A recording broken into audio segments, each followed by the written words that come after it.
الاعلام الاهلاوي او الاعلام المنتمي للنادي الاهلي مع كامل الاحترام والتقدير ماشي مع موضوع اسامه ابو علي زجزاج بمعنى النهارده النادي الاهلي يعلن ان اسامه ابو علي ليس للبيع، خلاص هو ليس للبيع. اسامه ابو علي بيضغط على الاهلي عشان لو فسخ عقده الموثق في اتحاد الكوره. يا كابتن اسمعني بس. أيوه. عقده الموثق في اتحاد الكوره ب 300,000 دولار، فلو فسخ عقده هيدفع الفلوس للاهلي عشان في عقد تاني لا يمشي. اسامه ابو علي بيضغط على الاهلي، يبقى اسامه ابو علي يتشتم. اسامه ابو علي رجع عمل اعتذار، طب اسامه ابو علي مش قابلين اعتذار.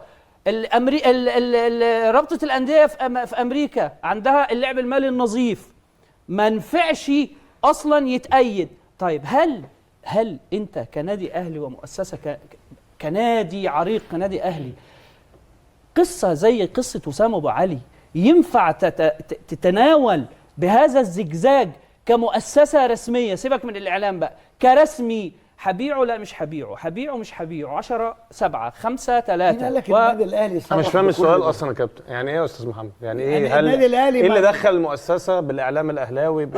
النادي بيطلع بيانات ببيعه مش بناء على طلب رسمي يا كابتن.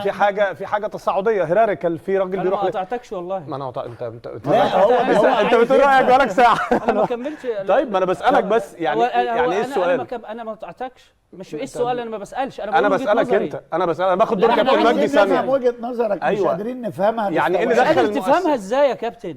انت دلوقتي موضوع اسامه ابو علي، انت فاهم هو يقصد ايه؟ انت موضوع اسامه ابو علي دلوقتي. أيوة. من بدايته حتى هذه اللحظه طلع لي منه بحاجه مفيده، انه الاهلي باع اسامه ابو علي كولومبوس الامريكي. فين بقى؟ فين الفلوس؟ ايوه ما هو النادي الاهلي بيقول لك الفلوس ما وصلتش. هو ده اللي انا بقول عليه يا كابتن. طيب هو ده اللي انا بقول عليه. ايه الزجزاج اللي فيه؟ الزجزاج اللي فيه من بدايته يمين مش هنبيع اسامه ابو علي، شمال اسامه ابو علي بيلوي ذراع الاهلي، نرجع نتفاوض مع اسامه ابو علي، نرجع. بس في حاجات ما حدش واخد باله منها يا كابتن. انت دلوقتي بصراحه